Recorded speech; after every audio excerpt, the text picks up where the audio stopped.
Hello students, last के दो lectures में हमने कॉम्बिनेशन ऑफ कैपेसिटर्स के बारे में बात की है।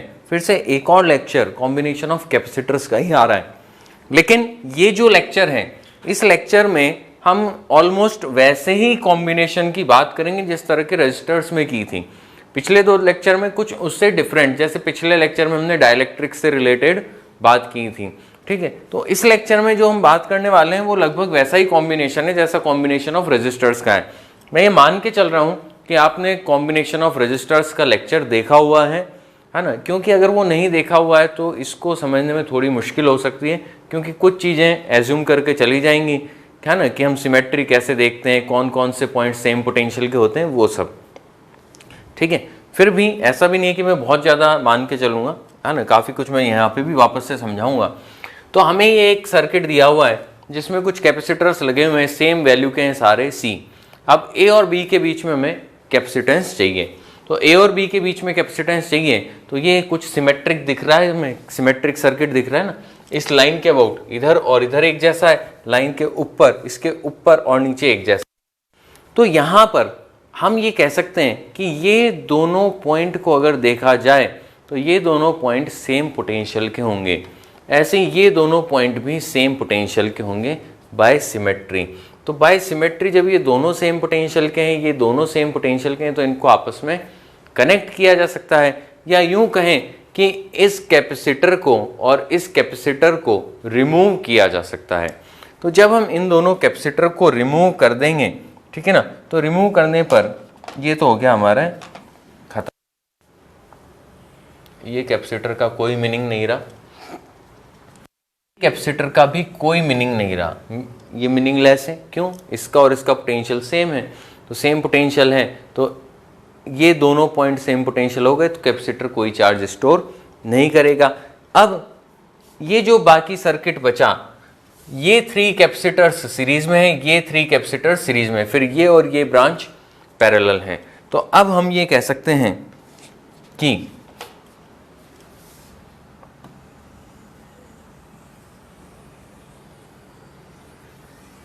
इसका कैपेसिटेंस C/3, तीनों सीरीज में है, इसका कैपेसिटेंस भी C/3, क्योंकि ये तीनों भी सीरीज में है। इसके बाद जो बचा, इसके बाद क्या होगा, ये वाला और ये वाला पैरेलल में है, पैरेलल में है तो क्या होगा, दोनों ऐड हो जाएंगे, और ऐड हो जाएंगे तो क्या आएगा यहाँ पर 2C3, ये हमारा हो जाएगा आंसर। आया समझ में? ठीक है, नोट कर लो इसको, आगे बढ़ेंगे फिर। अब यहाँ पर ये एक सर्किट हमको दिया है जिसमें टोटल 5 कैपेसिटर्स हैं। अब हमको इसका C इक्विवेलेंट बताना है। तो इसका C इक्विवेलेंट बताएं कैसे? तो इसका C इक्विवेलेंट बताने के लिए देखो, इसमें थोड़ी सी सिमेट्री हमको दिख रही है, ये दोनों सेम वैल्यू के हैं, ये दोनों सेम वैल्यू के हैं। तो जैसे मैंने करंट में बताया था कि इसके अक्रॉस एक बैटरी लगा दें, हमारी मर्जी हो जितने वोल्ट की, हम E वोल्ट की एक बैटरी लगा रहे हैं। तो E वोल्ट की बैटरी जब मैं इसमें लगाऊंगा, यहाँ पर देखो कुछ इस तरह से,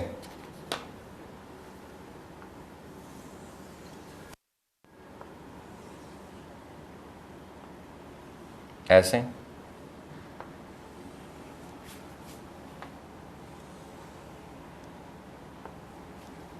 ये E वोल्ट की बैटरी, ठीक है। अब हम ऐसा लिख सकते हैं कि यहाँ पर जो है वो 0 आ गया, यहाँ पर E आ गया, और अगर मैं कह रहा हूँ कि ये V वोल्ट है पोटेंशियल 0 और ये V, तो इसके अक्रॉस V है तो इसके अक्रॉस भी V होना चाहिए, तो इसका पोटेंशियल होगा E-V। आया समझ में? अब यहाँ पर हमारे पास 2 अननोन हैं, ठीक है, 2 इक्वेशन हम लिख सकते हैं। तो 2 इक्वेशन लिखने के लिए हमें क्या करना पड़ेगा, यहाँ पर इसका, इस प्लेट का चार्ज लिखें, तो इस प्लेट का चार्ज होगा V-E × 1, इस प्लेट का चार्ज होगा V-0 × 4, और इस प्लेट का चार्ज होगा, कितना हो जाएगा, V - E - V, इंटू 2। ठीक है, ये तीनों प्लेट के चार्ज आ गए। इन तीनों प्लेट का चार्ज करके ये तीनों प्लेट का चार्ज इनिशियली 0 था, तो अभी भी 0 ही रहेगा। क्यों 0 रहेगा? क्योंकि इधर से कोई चार्ज इधर नहीं आ सकता, इधर नहीं आ सकता, इधर नहीं आ सकता, क्योंकि इनके बीच में कोई कंडक्टिंग कनेक्शन है ही नहीं। तो जब इनके बीच में कंडक्टिंग कनेक्शन नहीं है तो इनका चार्ज कैसा रहेगा? फिक्स रहेगा। तो इन तीनों का चार्ज मिला करके कैसा होना चाहिए? 0 होना चाहिए। तो हम लिखेंगे इसको V minus E into 1 plus V minus 0 into 4 plus V minus E और प्लस V हो जाएगा इंटू 2 इज इक्वल टू 0। ये आ जाएगा। अब यहां से मुझे मिलेगा, कितना मिलेगा? V minus E plus 4V plus 2 into 2 4V minus 2E is equal to 0। 4 4 8 और 1 9, V is equal to 3E। तो यहां से आ जाएगा V is equal to E/3। V की वैल्यू आई। अब असल में अगर हमें इसका इक्विवेलेंट कैपेसिटेंस चाहिए तो इसके इक्विवेलेंट कैपेसिटेंस के लिए ये वाले प्लेट और ये वाले प्लेट का अगर हमें चार्ज मिल जाए तो वो जो Q चार्ज है, total Q charge supplied by battery होगा यहाँ का और यहाँ का मिला करके। उन दोनों को टोटल कर दो, Q is equal to C equivalent into E कर दो।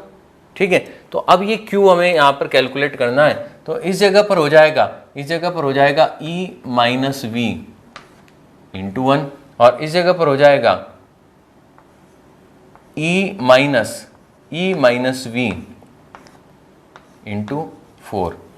तो Q नेट, Q टोटल जो आया से आया है E minus V into 1 plus E minus E plus V into 4, जो E minus V plus 4V is equal to E plus 3V। ये Q, 3V की वैल्यू कितनी है? E है, तो 3V की वैल्यू E है, तो ये कितना हो गया? 2E। Q is equal to 2E है ना, और Q इज इक्वल C क्या होगा? Q by E। तो Q बाई E जब हम करेंगे तो Q बाई E कितना आ जाएगा? 2। तो ये हमारा आंसर है कि C इक्वलेंट होगा 2 होगा। आया समझ में? ये हमने किससे करा? पोटेंशियल मेथड से। कोई कहे कि लूप मेथड से कैसे करेंगे? लूप से इक्वेशन बना करके, तो लूप से भी इसको कर सकते हैं। पहले इसको नोट कर लो, फिर मैं लूप से भी इसको बताऊंगा।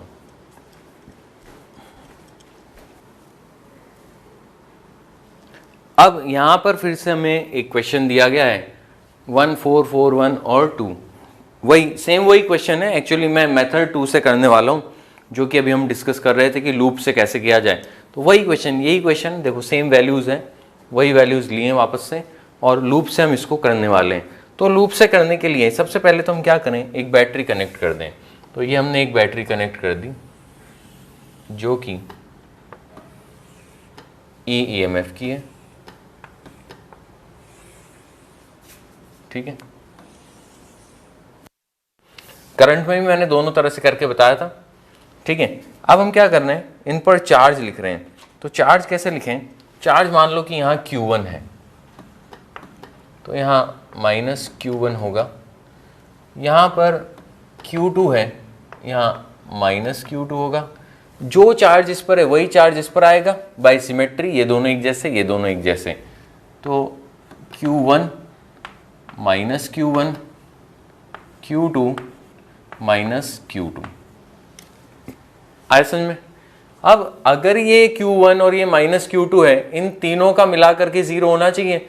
इन तीनों का मिलाकर के 0 होने के लिए ये Q2 माइनस Q1 होगा और ये Q1 माइनस Q2। आया समझ में? अब हमें क्या करना है? अब हमें इन दो लूप की इक्वेशन लिखनी है। इस लूप की इक्वेशन और इस लूप की इक्वेशन तो सेम ही आएगी, तो उन दोनों को लिखने से कोई फायदा नहीं, सिर्फ एक लिखी जाएगी, एक इक्वेशन इस लूप से लिखी जाएगी। तो हम ये कह सकते हैं, मैं पहले ये लूप की इक्वेशन लिख रहा हूं। ठीक है, जिस भी कैपेसिटर करेंगे ये फर्स्ट लूप है ना। कितना देखो Q is equal to C भी होता है, तो V is equal to Q by C. Charge on first plate upon capacitance को सब्ट्रैक्ट कर दो, ठीक है ना। तो इसको क्रॉस किया, charge on first plate Q2 upon 1, इधर से इधर गए, इसको सब्ट्रैक्ट करना है, फिर minus Q2 minus Q1 upon 2, इधर से इधर गए, minus of minus Q1 upon 4 is equal to 0। ये फर्स्ट इक्वेशन आ गई। इसको और थोड़ा सा सिंप्लीफाई कर लेते हैं, है ना। इक्वेशन तो आ गई, सिंप्लीफाई कर लेते हैं, 4 से मल्टीप्लाई करते। सबसे पहले तो ये माइनस माइनस और माइनस कैंसिल हो गए, है ना। 4 से मल्टीप्लाई करूंगा मैं तो 4Q2 और प्लस 2Q2 माइनस 2Q1 और minus Q1 is equal to 0। तो यहां से आ जाएगा, कितना आ जाएगा ये 6Q2 minus 3Q1 is equal to 0। तो 2Q2 minus Q1 is equal to 0। ये एक इक्वेशन आ गई हमारे पास। अब दूसरी इक्वेशन के लिए हमें क्या करना है, तो दूसरी इक्वेशन के लिए ये लूप की इक्वेशन लिखें। सेकेंड, इधर से इधर जाएंगे प्लस ई, इधर से इधर जाएंगे तो माइनस ऑफ Q1 बाय 4, इधर से इधर जाएंगे minus of Q2 by 1 is equal to 0। ये सेकेंड इक्वेशन, ठीक है। अब इस इक्वेशन में हम क्या करें, देखो टोटल चार्ज, देखो हमको क्या चाहिए, C इक्विवेलेंट चाहिए। तो C इक्विवेलेंट की इक्वेशन क्या होगी, Q is equal to C equivalent into E, ठीक है।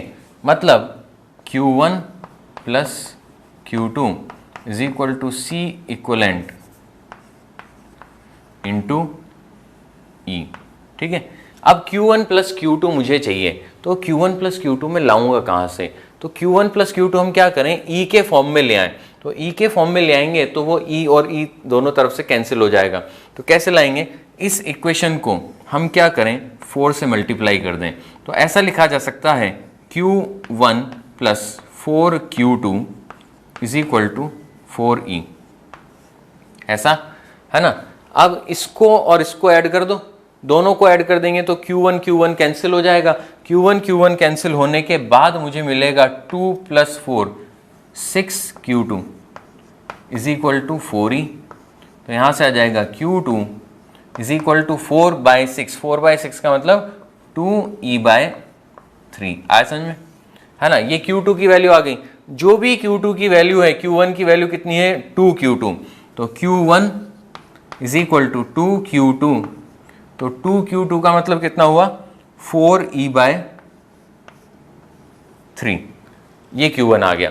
Q1 और Q2 दोनों आ गए हमारे पास। Q1 और Q2 दोनों आने के बाद इस इक्वेशन में रख दें, मैं यहां रख रहा हूं क्योंकि स्पेस खत्म हो गई। तो मुझे मिलेगा 2E by 3 plus 4E by 3 is equal to equivalent into E।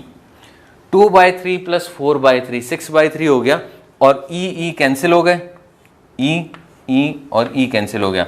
तो C equivalent is equal to 6 by 3 मतलब 2। ये इसका आंसर आ गया। पहले भी यही आया था, वही आएगा, तो मेथड से कोई चेंज थोड़ी हो जाएगा, है ना। लेकिन दोनों मेथड से हम इसको सॉल्व कर सकते हैं। नोट कर लो इसको, आगे बढ़ेंगे। अब ये क्यूब वाला क्वेश्चन याद आ रहा है, पहले भी ऐसा किया है। कहाँ किया है, रेजिस्टेंस में किया है। तो रेजिस्टेंस में हमने ये क्यूब वाला क्वेश्चन किया था, 3 क्वेश्चन किए थे, ठीक है ना। तो उनमें से एक क्वेश्चन अभी मैं ले रहा हूँ, ठीक है। कौन सा ले रहा हूँ, जो बॉडी डायगोनल के अलॉन्ग सॉल्व किया था। तो बॉडी डायगोनल के अलॉन्ग सॉल्व किया था, ये एक पॉइंट, सारे कैपेसिटर 1 फेरेड के हैं। रेजिस्टेंस में भी शायद मैंने 1 ओम के ही लिए थे। सब एक जैसे वैल्यू के हैं, सब सेम वैल्यू के हैं, 1 हो चाहे सबको C ले लो, जैसा मर्जी ले लो, ठीक है ना। तो अब हमें इसको सॉल्व करना है। तो इसको सॉल्व करने के लिए मैं एक काम कर रहा हूँ, उसको देखें ध्यान से। यहाँ से 3 रास्ते निकल रहे हैं, है ना, ये वाला और ये वाला। फिर हर रास्ते से 2 रास्ते ठीक है, मैं थोड़ा और उसको अच्छे से करता हूँ, फिर हमें फील आएगी। तो ये एक रास्ता निकला जो यहाँ तक गया, ऐसा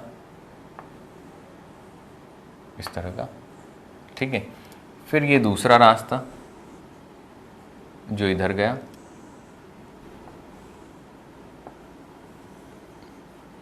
ये तीसरा रास्ता,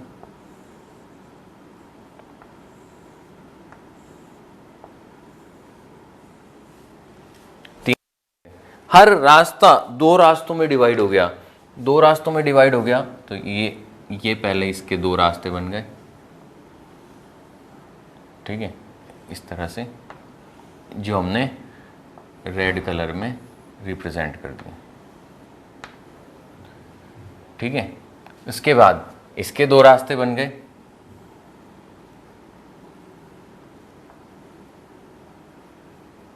इसके भी इधर एक रास्ता इधर चला गया, ये कैपेसिटर, ठीक है ना, इधर एक कैपेसिटर, और अब इधर से फिर से दो रास्ते जा रहे हैं, ये दूसरा ऐसा,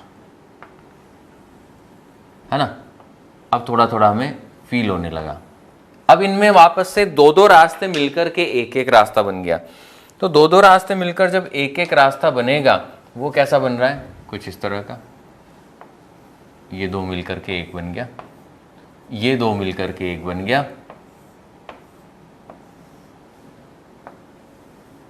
ये दो मिलकर के एक बन गया, ऐसा है समझ में, ठीक है ना। ये तीन से दो दो बने, 6 हो गए। फिर 6 में से दो दो मिलकर के ये ऐसे बन गए। तो अब हम ये कह सकते हैं, अब हम एक बहुत बड़ी बात कह सकते हैं। क्या कह सकते हैं, इसका पोटेंशियल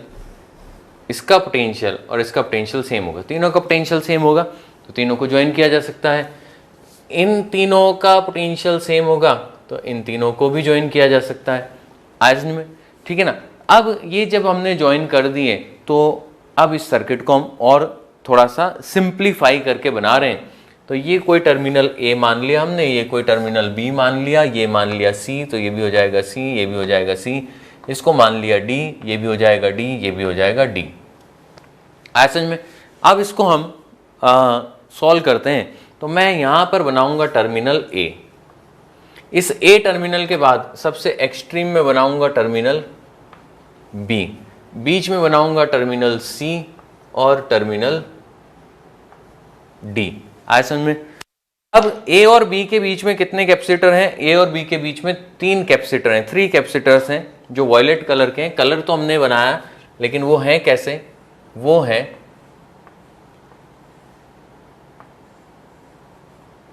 सब 111 फैरेड के, ठीक है। इस तरह से 3 बन जाएंगे। फिर यहां पर कितने टोटल, 6।